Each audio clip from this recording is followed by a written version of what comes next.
May the words of my mouth and the meditation of all our hearts and minds be ever acceptable in your sight, O Lord, our strength and our Redeemer.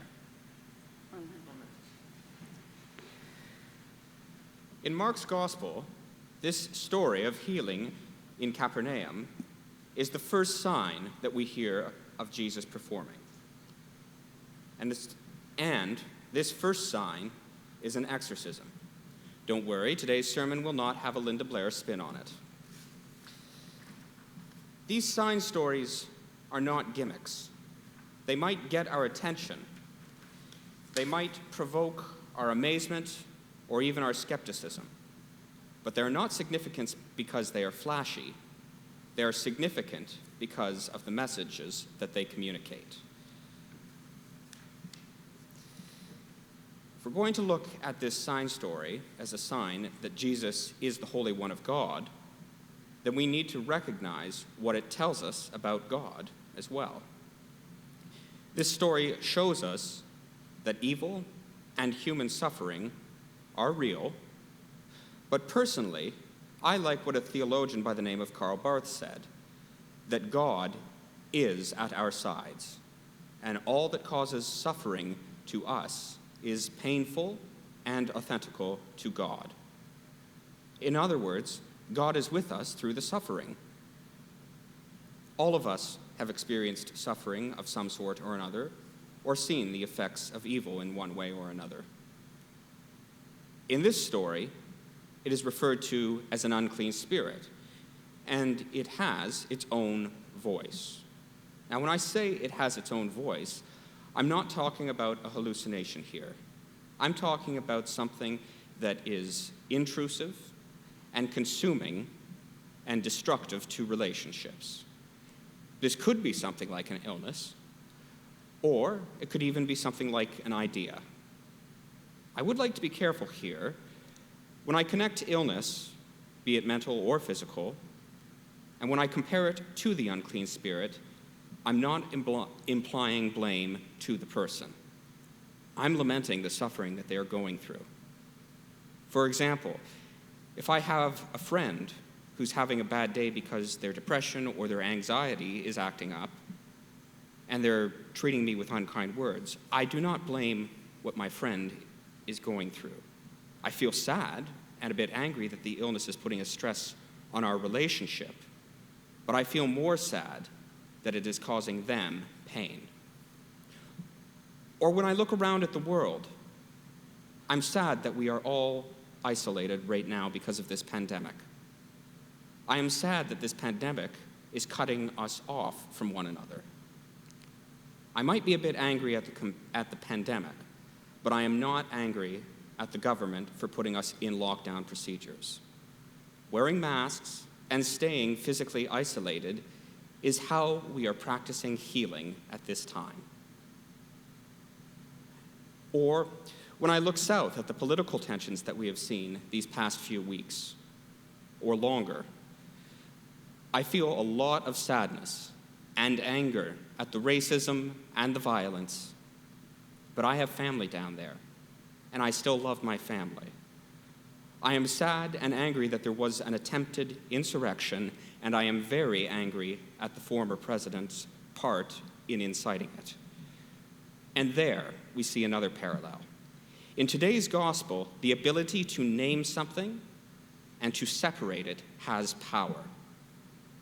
Jesus was able to address the unclean spirit directly and to separate it from the human. One of the problems we saw with the former president was his inability to name behavior as racist. We saw this in Charlottesville in 2017, and we saw it again on the Capitol Hill less than a month ago. So today's gospel very much reminds me of Edmund Burke's expression that the only thing necessary for the triumph of evil is for good people to do nothing. God does not do nothing.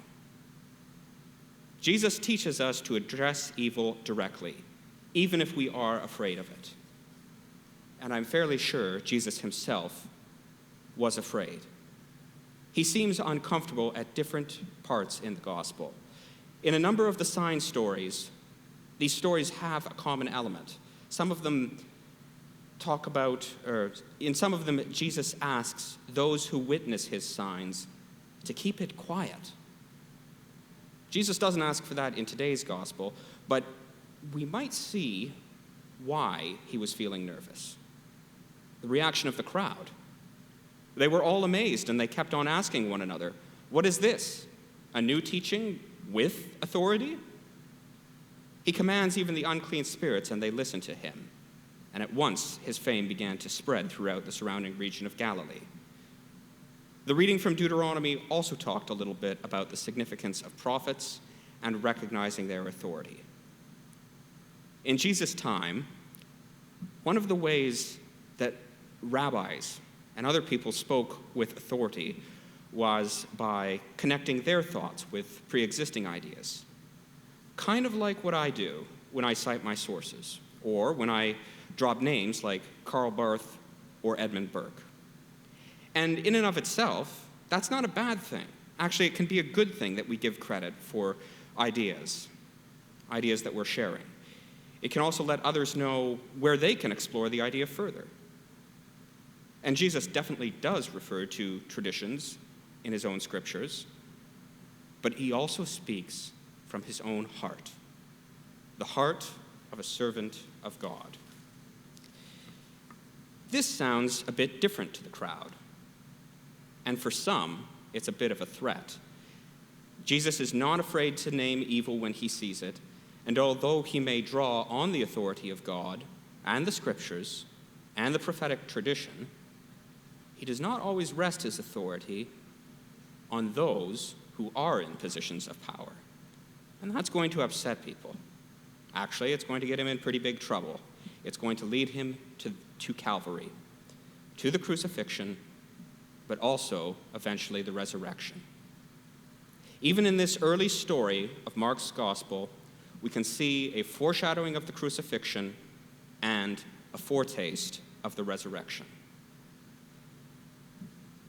Those of you who were at Super Tuesday this week might be a bit familiar with what I'm going to speak of next. This past week, we looked at an icon of the resurrection. And in the book, our former Archbishop of Canterbury, Rowan Williams, says something beautifully. He says, "This is not a story about Christ coming to deliver those who have deliberately said no to God.